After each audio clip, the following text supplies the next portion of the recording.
사랑하는 여러분, 이 이야기가 여러분의 마음에 깊은 평안과 새로운 희망을 가져다 주기를 간절히 기도합니다. 오늘 우리가 나눌 이야기가 하나님의 크신 은혜를 더 널리 전하는 귀한 도구가 될 수 있도록 구독과 좋아요로 저희의 여정에 동참해 주신다면 더 없는 기쁨이겠습니다. 여러분의 삶에 하나님의 축복이 늘 함께 하시기를 바랍니다. 우리는 모두 하나님으로부터 받은 각자의 소명이 있습니다. 그리고 그 부르심을 온전히 이루어내는 것은 우리 삶에서 무엇보다 중요합니다. 그 소명은 대부분 여러분의 마음을 뜨겁게 하는 열정, 깊은 사랑, 그리고 진정으로 하고 싶어하는 바로 그 일일 가능성이 높습니다. 그것이 바로 하나님께서 여러분의 삶을 위해 예비하신 길입니다. 예수님께서는 우리에게 놀라운 역설의 진리를 가르쳐 주셨습니다. 만약 당신이 자신의 시간과 삶을 오직 자신만을 위해 아끼고 지키려 한다면 결국 모든 것을 잃게 될 것이라고 말입니다. 하지만 나를 위하여 자기 목숨을 잃는 자는 얻을 것이라고 말씀하셨습니다. 주님을 위해 나의 시간과 노력을 기꺼이 내어드릴 때 우리는 잃어버리는 것이 아니라 오히려 진정한 삶의 의미와 기쁨을 발견하게 됩니다. 주님을 위해 헌신하는 삶은 우리 인생의 모든 영역을 풍요롭게 채워주시는 하나님의 손길을 경험하는 통로가 됩니다. 하나님께서는 여기 계신 한 분 한 분에게 귀한 선물을 주셨습니다. 이제 그 선물을 사용하기 시작할 때입니다. 주님을 기다리며 보내는 시간은 결코 낭비되는 시간이 아님을 기억하십시오. 어쩌면 지금 당신은 혼자 남겨질 것에 대한 두려움, 재산을 잃을지도 모른다는 공포, 혹은 건강에 대한 염려와 같이 미래에 대한 수많은 걱정 속에 살고 있을지 모릅니다. 당신을 고통스럽게 하고 괴롭게 만드는 생각들이 마음을 찌를 때마다, 깊은 밤 잠에서 깨어 두려운 생각에 사로잡힐 때마다 기억해야 할 사실이 있습니다. 마치 날카로운 가시가 마음을 후벼 파는 듯한 고통스러운 생각들이 연이어 떠오를 때 바로 그 순간이 예수님을 기억해야 할 때입니다. 예수님께서는 당신이 그 고통의 가시관을 쓰지 않도록 친히 그 가시관을 머리에 쓰셨습니다. 그분은 우리를 모든 정신적 고통과 두려움으로부터 자유롭게 하시기 위해 그 끔찍한 고통을 대신 겪으셨습니다. 하나의 상처받은 생각을 치유하기 위해서는 또 다른 생각이 필요합니다. 그리고 하나님의 생각은 사탄의 거짓된 생각보다 언제나 더 위대하고 강력합니다. 그러므로 우리는 성경을 펴고 하나님의 말씀을 우리 마음에 채워야 합니다. 특히 아침에 눈을 떴을 때 그분의 말씀을 깊이 묵상하십시오. 이사야서 26장 3절의 말씀처럼 주께서 심지가 견고한 자를 평강하고 평강하도록 지키시리니 이는 그가 주를 신뢰함이니이다. 와 같은 구절들을 스스로에게 선포하십시오.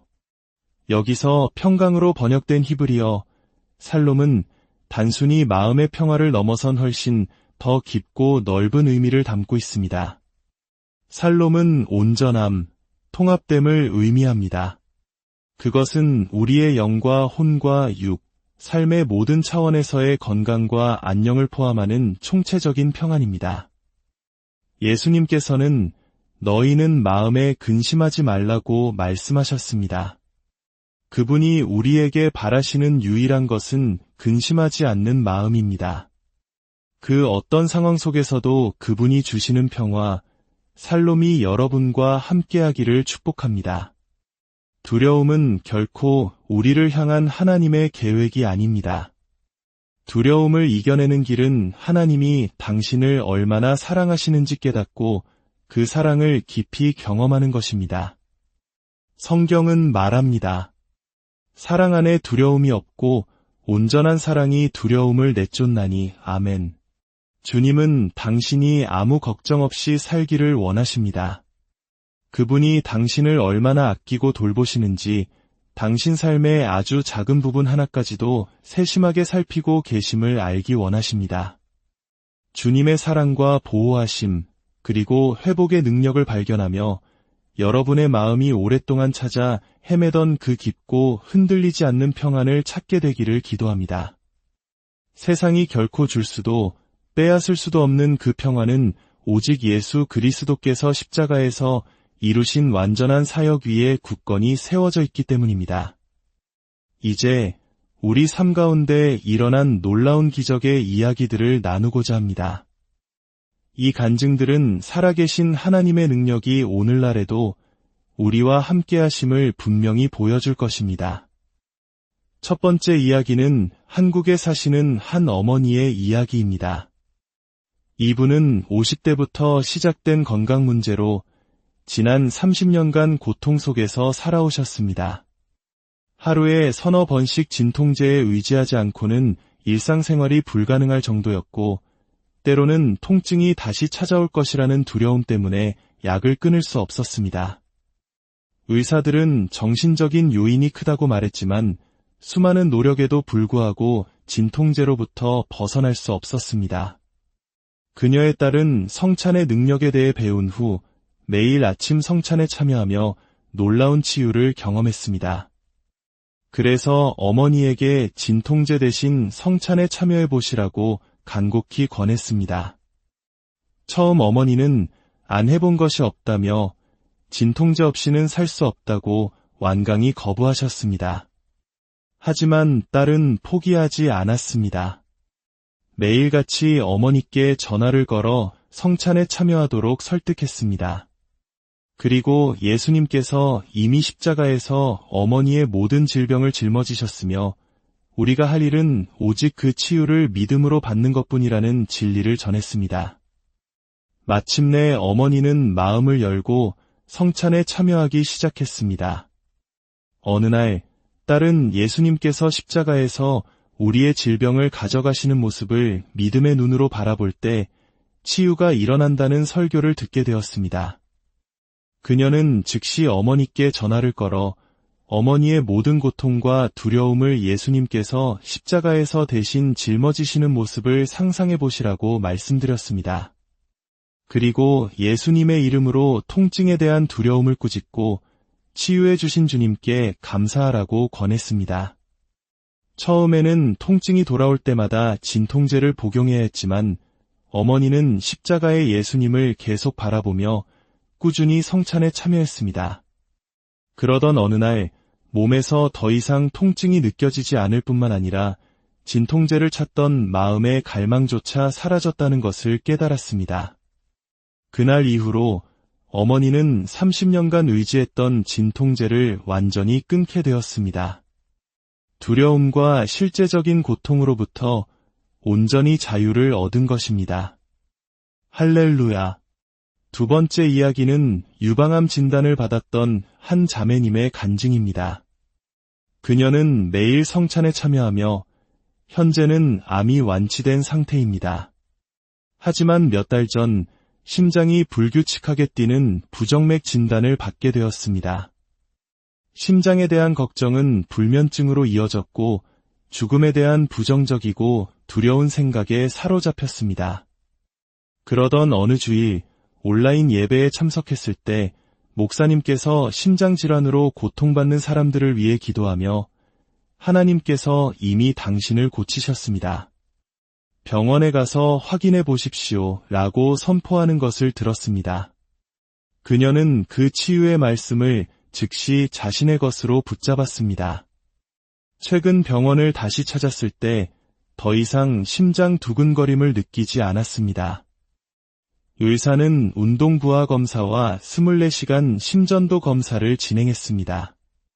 놀랍게도 검사 결과는 아무런 이상이 없었고 심장 기능이 완전히 정상이라는 판정을 받았습니다. 의사는 이 놀라운 호전에 대해 의학적으로 설명할 수 없었지만 그녀의 심장이 매우 건강하다고 확인해 주었습니다. 그녀는 이 모든 것이 주님으로부터 온 치유임을 고백하며 큰 감사를 드렸습니다. 아멘. 마지막 이야기는 교통사고를 당했던 한 형제님의 간증입니다.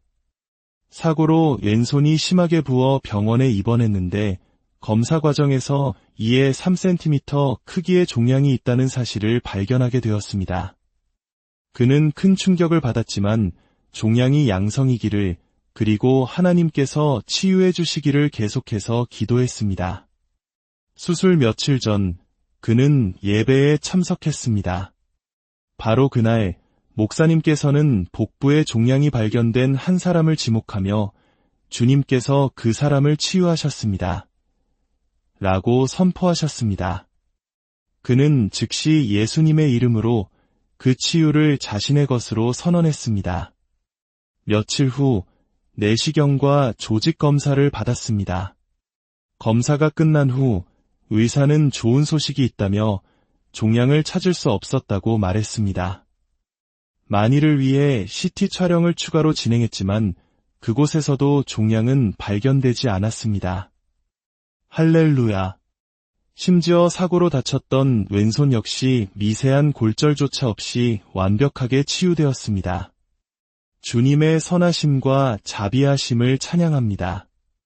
사랑하는 여러분, 이 모든 이야기는 우리에게 한 가지 사실을 분명하게 말해줍니다. 우리가 믿는 하나님은 살아계시며 지금도 우리의 삶 속에서 기적을 행하신다는 것입니다. 다윗과 골리앗의 이야기를 떠올려 보십시오. 이스라엘의 모든 군대는 거인 골리앗의 위협적인 모습과 그의 거대한 갑옷, 날카로운 창을 바라보며 두려움에 떨었습니다. 그들의 시선은 문제의 크기에 고정되어 있었습니다. 하지만 어린 목동 다윗은 달랐습니다. 그는 하나님과 단둘이 보내는 시간을 통해 세상의 그 어떤 거인보다 크신 하나님을 알고 있었습니다. 그래서 그는 골리앗의 외적인 모습이 아닌 만군의 주 여호와 이스라엘 군대의 하나님을 바라보았습니다. 다윗에게 골리앗은 하나님과 언약 관계도 없는 할례받지 않은 이방인에 불과했습니다. 그가 골리앗을 향해 나아갈 때 외쳤던 말을 기억하십니까? 너는 칼과 창과 단창으로 내게 나아오거니와 나는 만군의 여호와의 이름, 곧 내가 모욕하는 이스라엘 군대의 하나님의 이름으로 내게 나아가노라. 지금 당신을 짓누르는 문제가 무엇입니까? 의사의 진단, 재정적인 어려움, 관계의 갈등입니까? 당신은 지금 문제의 갑옷과 창을 자세히 뜯어보며 두려워하고 있습니까? 아니면 당신을 사랑하시고 당신보다 크신 하나님을 바라보고 있습니까? 다윗은 이 싸움이 자신의 싸움이 아니라 여호와께 속한 것임을 알았습니다. 사랑하는 여러분, 지금 당신이 마주한 그 싸움 또한 당신의 것이 아닙니다. 그것은 주님의 싸움입니다. 걱정과 염려의 손을 내려놓으십시오. 모든 것을 책임지시려는 무거운 짐을 내려놓으십시오. 이 싸움은 주님의 것입니다. 우리가 할 일은 주님께서 이루실 승리의 전리품을 믿음으로 받는 것입니다. 우리는 정복자보다 더 나은 자들입니다. 하나님께서 가장 기뻐하시는 것은 우리의 완벽한 도덕이나 선행이 아니라 그분을 향한 믿음입니다.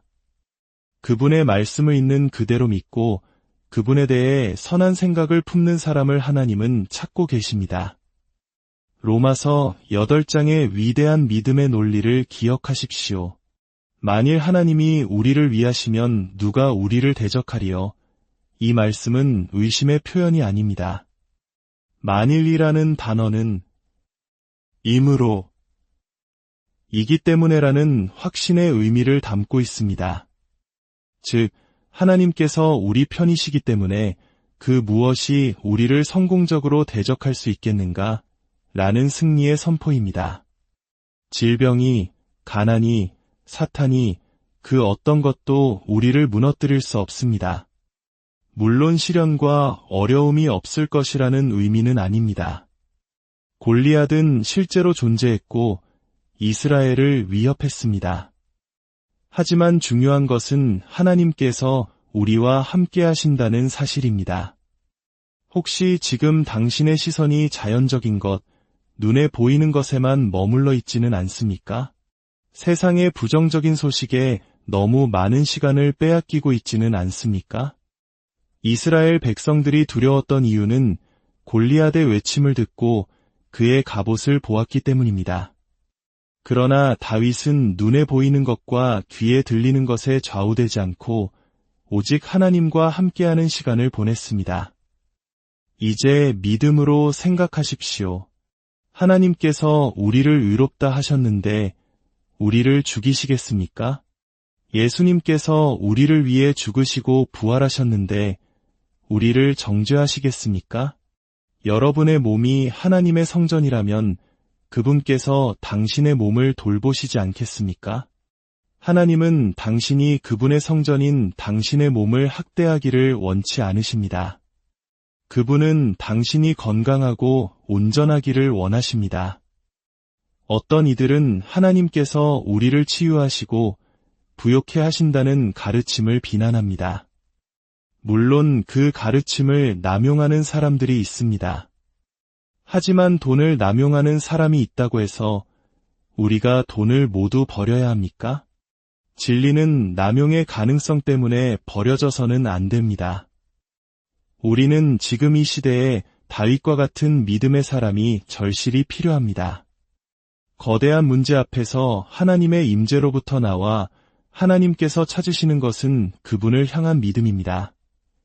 라고 담대히 선포할 사람이 필요합니다. 하나님은 당신을 찾고 계십니다. 당신의 삶에는 목적이 있습니다. 잃어버린 것이 있다면 하나님께서는 더 좋은 것을 예비하고 계십니다. 사울 왕을 잃고 슬퍼하던 사무엘에게 하나님은 내가 이새의 아들 중에서 한 왕을 보았느니라고 말씀하시며 다윗을 준비하셨습니다. 당신이 무언가를 잃었다고 느낄 때 모든 것을 주시는 분을 잃은 것이 아님을 기억하십시오. 그분은 여전히 당신의 공급자가 되십니다. 사랑하는 여러분, 시간은 빠르게 흘러갑니다. 언제 주님을 섬기시겠습니까? 은행원이든 교사든 유튜버든 당신이 지금 있는 그 자리에서 하나님의 목적을 이루십시오. 당신의 열정과 사랑이 이끄는 곳, 그것이 바로 당신의 소명입니다. 당신이 주님을 위해 당신의 삶을 드릴 때 그분은 당신의 삶의 모든 필요를 채우시고 당신의 빵과 물의 복을 내리시며 당신에게서 병을 떠나게 하실 것입니다. 혹시 지금 불임이 아픔으로 고통받는 부부가 있다면 예수 그리스도의 이름으로 기도합니다. 사탄은 다음 세대를 두려워하여 가정을 공격합니다. 그러나 모세의 시대에 예수님의 시대에 그러했듯이 수많은 위협 속에서 위대한 구원자들이 태어났습니다. 이 세대에도 하나님의 챔피언들이 일어나고 있습니다. 당신은 임신하게 될 것입니다. 당신은 열매 맺게 될 것입니다. 예수 그리스도의 이름으로 당신을 묶고 있는 불임이 영을 결박하고 떠나갈 것을 명합니다. 당신의 몸에 치유와 다산의 능력이 임할 것을 선포합니다. 하나님으로부터 온 귀한 자녀를 잉태하게 될 것입니다. 당신을 향한 하나님의 뜻은 저주가 아니라 축복입니다. 이제 당신의 마음을 주님께 열 시간입니다. 아직 예수님을 당신의 구주와 주인으로 영접하지 않으셨다면 이 기도를 따라해 주십시오. 십자가 위에서 우리의 모든 죄를 짊어지신 그분의 사랑이 당신의 삶을 완전히 새롭게 할 것입니다. 하늘에 계신 아버지, 저는 예수 그리스도를 저의 구주와 주인으로 영접합니다. 예수님께서 저의 죄를 위해 죽으시고 제가 의롭다 함을 얻었을 때 죽은 자 가운데서 다시 살아나셨음을 믿습니다. 예수 그리스도는 이제부터 영원히 저의 주님이시며 구원자이십니다. 예수님의 이름으로 기도합니다. 아멘. 이제 두 손을 높이 드십시오. 제가 여러분을 위해 축복하며 기도하겠습니다. 이 기도는 단순한 위로의 말이 아니라 이번 한 주간 당신의 삶에 선한 일들이 일어나도록 하나님의 능력을 풀어놓는 기도가 될 것입니다. 주님께서 당신과 당신의 가정에 복을 주시고 당신을 지키시기를 원합니다. 모든 위험과 해악과 어둠의 권세로부터 두려움과 공포와 스트레스로부터 당신을 보존하시고 지켜주시기를 원합니다. 주님께서 그의 얼굴을 당신에게 비추사 은혜 베푸시기를 원하며 주님께서 그의 얼굴을 당신을 향하여 드사 당신과 당신이 사랑하는 모든 이들에게 살롬의 평강 주시기를 원합니다. 예수님의 이름으로 기도합니다. 모든 성도들이 함께 외칩니다. 아멘. 하나님의 축복이 당신과 함께하기를.